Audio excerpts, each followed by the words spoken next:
Hi, John Morgan here with the Keep Growing podcast. In this episode, we're going to take a look at probably one of the most important aspects of gardening. Previously, we discussed soil, lighting, and how your climate affects the types of plants you can grow in your landscape or garden. Now we're going to actually get into caring for your plants. And the biggest aspect of growing plants is feeding them. As with the previous topics, all plants are different and they have different nutritional requirements. To help explore the basics of fertilizers in this episode, I reached out to John Harrison at Espoma. Espoma is best known for their line of organic fertilizers. Here's John sharing a bit about himself and a little bit about the history of Espoma. I've been with the Espoma company going on 34 years. I started as a salesperson. I moved into the office and management after 4 or 5 years. I've done almost everything you can do at the Espoma company except fill bags. So I've worn a lot of hats here, and I've seen a lot of change. The company is a fourth-generation family-owned business. We started in 1929. We're located in Millville, New Jersey, which is a small southern New Jersey town. It's about halfway between the city of Philadelphia and Cape May, New Jersey. And the owner located here in 1929. It was his hometown, and he wanted to start a business. And in this area, there was a significant amount of poultry farming in the city of Island, just north of us. In the city of Philadelphia, there was all manner of meat rendering, which got materials like meat, bone meal, and blood meal, and those types of things. And then, of course, there was anything that came from the sea. There was the Delaware Bay for crab meal and that kind of thing. So it was a good central location for him to start. It was also proximate to several large population centers, from Washington, D.C. to the south, to Baltimore, to Philadelphia, up to New York and Long Island. It was about as far as he could take his business. He had one product, and he called it Espoma Organic. And it was a general purpose plant food. And from 1929 till about 1948, that was the only product the Espoma company made. The gentleman's name was Mr. Sanders, and he would go out into the marketplace with a truck and sell his wares that he made here in Millville. And he had a very nice, small business started. Tragedy struck in 1946 when the company's really only building burned down. And it was a very difficult time for Mr. Sanders and his family, and obviously for the company. It burned down in March, and you're in our industry, so you probably know that that's kind of the beginning of the season.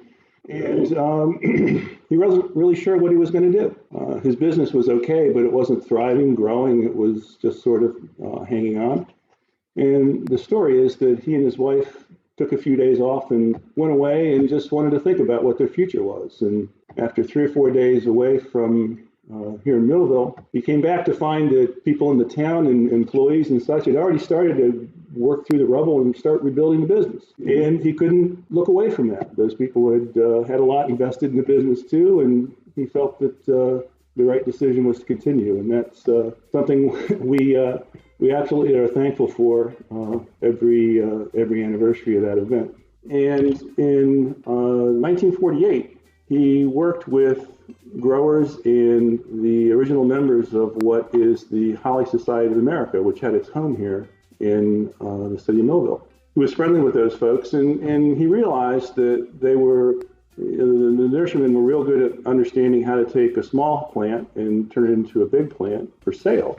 But once downstream, they really didn't have a product for maintenance. And hollies, as people may or may not know, are part of a class of plants that require acid soils. They do well in acid soils. They struggle in soils that are not acidic. So Mr. Sanders has a vision for a plant food for these plants that like the acid soils. And the story is that he woke up in the middle of the night and had a vision of the word hollytone, and he wrote it on a piece of paper. And then he went back to sleep, and the next morning he woke up and looked at that and said, yeah, I think that's what we're going to call that product. And since then, hollytone has become the number one, and in fact is the original plant food for plants that like acid soils. And it is propelled our growth. Originally, we had one product called Espoma Organic. We now had hollytone, which was for acid-loving plants, and Mr. Sanders and his son after him built an entire company and a line of products around that concept of the tone name. So today we have, I think there's 12 tones, and I think we have over 40 products in our offering. So we're justifiably proud of our heritage, and we're looking forward to the future. So, what are fertilizers? When growing in native soils, like you might find in your landscape or garden, fertilizers can act as a supplement to help amend the soil and make it more optimal for growing plants. However, when growing in soilless growing media, like we discussed in episode 2, a fertilizer can serve as the primary source of nutrition. Historically, fertilizers were made from manure and/or compost. I'll spare you the poop jokes. This is a sophisticated podcast. We don't have room for that kind of crap. Okay, I'll stop. The main problem with using these natural sources is consistency. Modern fertilizers are created to always provide a consistent mix of nutrients. Basically, a fertilizer is a specially mixed compound of nutrients that a plant needs to grow and thrive. Next to CO2 and water for photosynthesis, which contain the 3 non-mineral nutrients plants need, hydrogen, oxygen, and carbon, plants also need other substances to survive. On the side of any package of fertilizer, those substances will be listed along with 3 numbers separated by dashes. Those numbers are important. They represent the NPK percentages.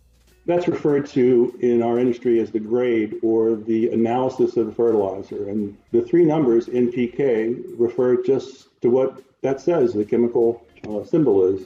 N is nitrogen, P is phosphorus, which is expressed as phosphate, and K is potassium, which is expressed as potash. And those are considered 3 major plant nutrients. And fertilizers need to be labeled with the percentage by weight of those 3 plant nutrients so that the buyer knows precisely what they're getting. So it's very simple, NPK, nitrogen, phosphorus, and potassium, and it's the amount of those nutrients in the finished product by weight. So nitrogen, phosphorus, and potassium are the 3 main nutrients plants need. They're like the meat and potatoes of what plants need to survive.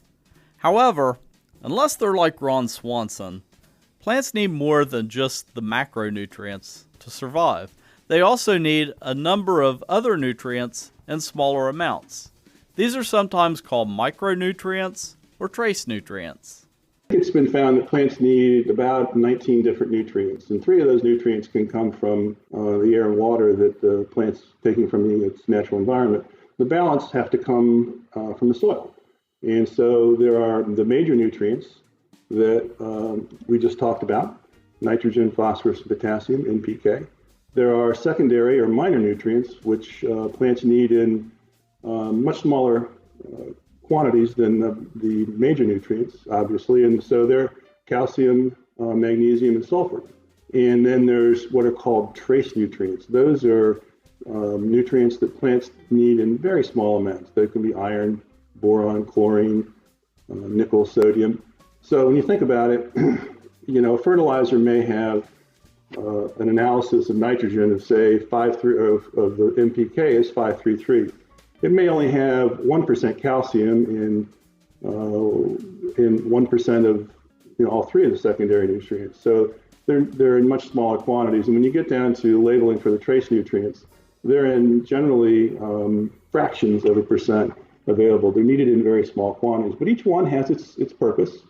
You have the major nutrients. Nitrogen causes nice growth and deep green color and makes the plant grow. Phosphorus is important for root development and for flowering, and potassium promotes the overall health of the plant. And those are the major nutrients. When you get down to minor nutrients, you take something like iron. It helps also promote dark green color, and it's critical for certain types of plants like azaleas or rhododendrons that need iron to keep their leaves nice and dark green. So it doesn't need to have a lot of the iron, but it needs to have some in the soil for the plants to perform best. So that's the best way to think about it. You have primary and major nutrients, which are the NPK we discussed, the secondary nutrients, which are calcium, magnesium, and sulfur, and then the trace nutrients, which are things like boron and cobalt and copper, iron, and zinc.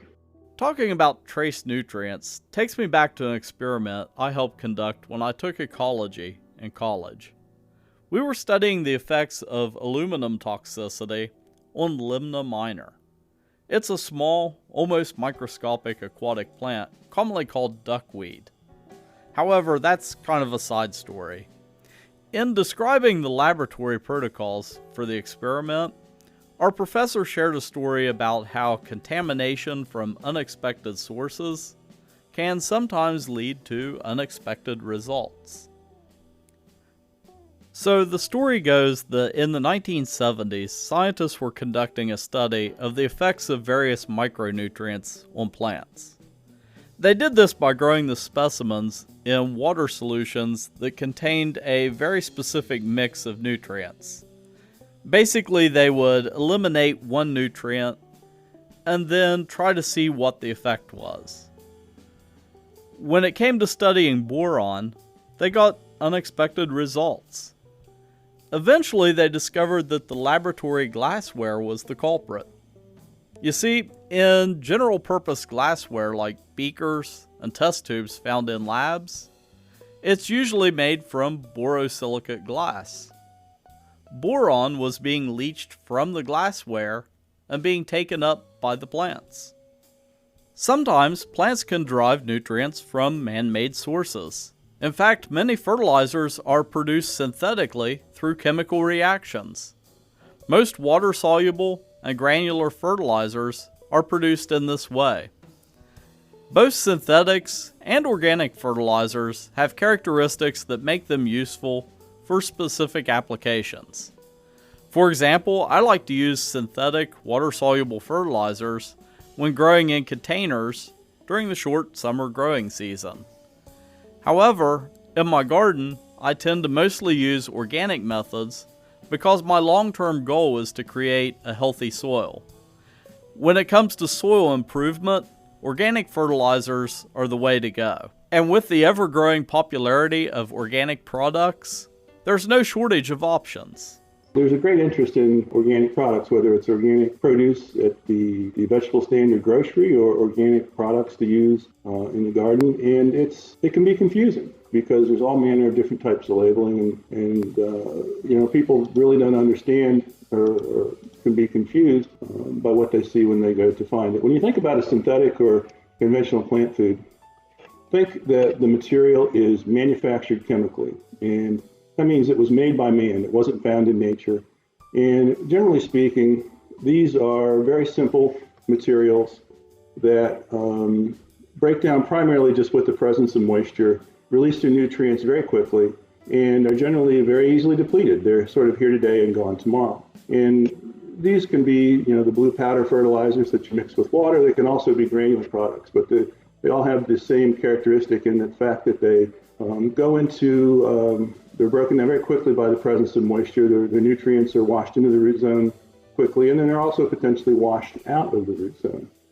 Organic fertilizers are a little different, and that's because as opposed to the soluble material that the synthetic or conventional materials are, organics are water insoluble typically, and that means that they really don't break down just with the presence of moisture. They need a little bit of help, and so what happens is you apply an organic fertilizer to the soil, and microbes in the soil start a process of digesting that organic material, and it breaks it down, and through that digesting process, it releases the plant nutrients in the fertilizer. And that takes time. It takes a long time, and it basically makes them last a long time. I'd like to say that the natural organics are the original slow-release fertilizers, as the synthetic producers all look around and try to figure out how they can slow down the release of their products to make them last longer. We already have a long-lasting product because the natural organics are naturally so slow-feeding. You can imagine also that one of the things that this does is it encourages soil microbial activity, and that's very important in organic gardening. The soil is the backbone of where the plant's growing, and if the soil is alive with earthworms and microbes and all manner of life, if you will, the plants will perform better. It'll be better environment for the growth of the plant. And as the sort of slogan for organic gardening is, you're not really feeding the plants, you're feeding the soil, and the soil feeds the plants. And that's sort of how that all works. The organic materials are applied to the soil, they're broken down by soil microbes, and that process feeds the soil, which in turn feeds the plant. And it lasts a very long time. So you can apply an organic plant food today and have it last 5, 6, 7 weeks. And during that same time frame, to get the same results, you may need to apply the synthetic fertilizer 4 or 5 times. So great value in terms of how much you get out of the plant food when it's an organic. It lasts longer, it stays in the soil, and it actually feeds the soil and is better for the plant. In recent years, there have been a number of advancements in our understanding of fertilizers and plant nutrition, but also how bacteria and other soil organisms play an important role in plant nutrition.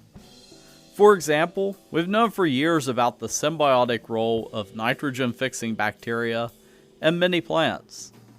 The bacteria form nodules on the roots of plants like legumes and pull nitrogen from the air to make nitrate compounds that can then be taken up and used by the plants.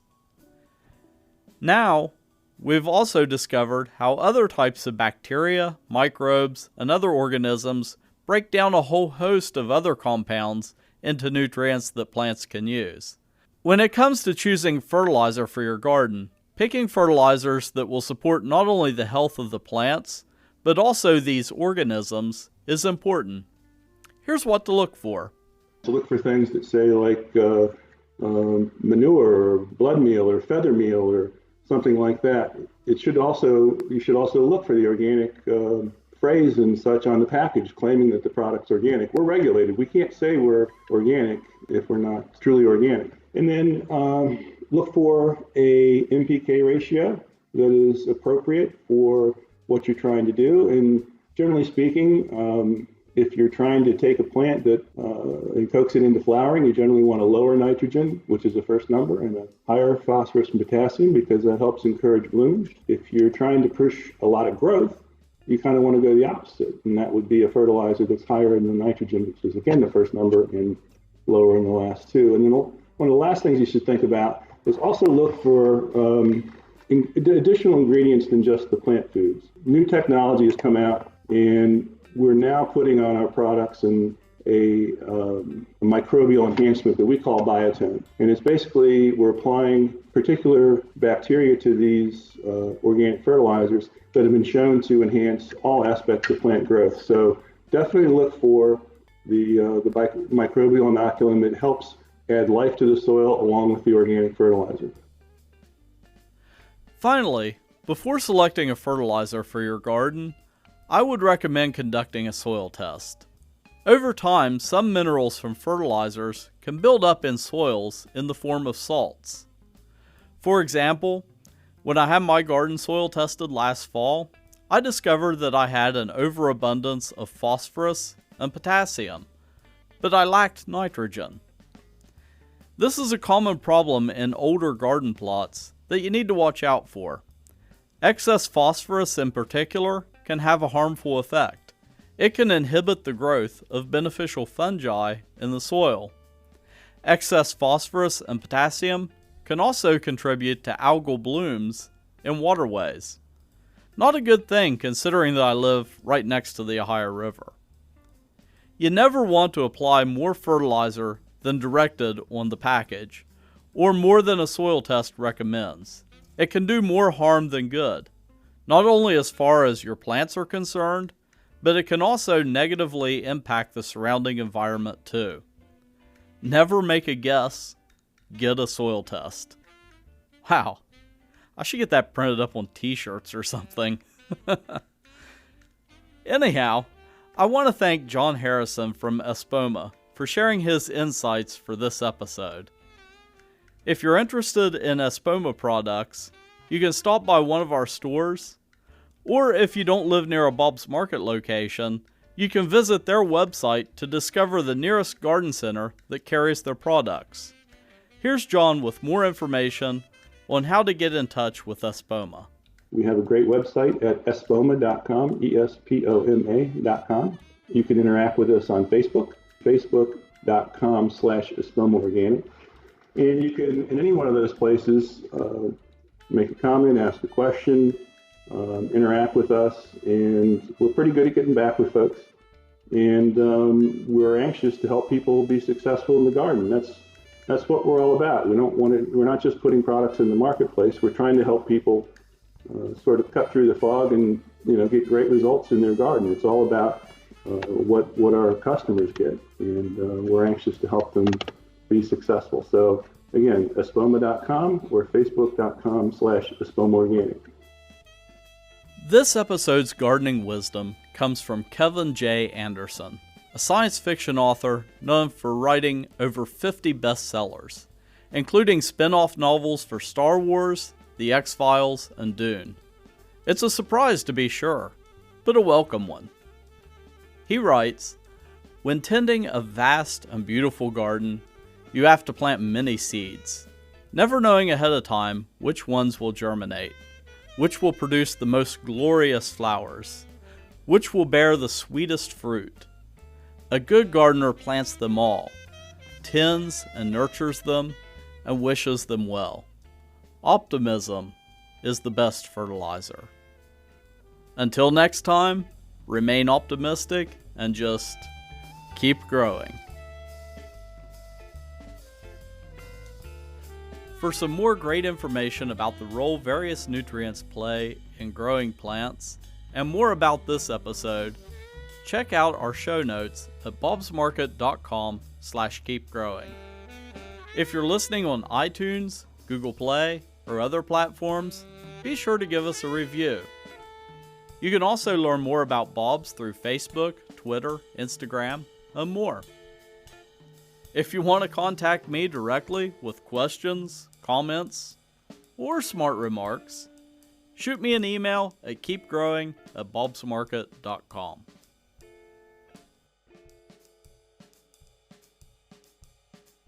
The music in this week's episode is by Quantum Jazz.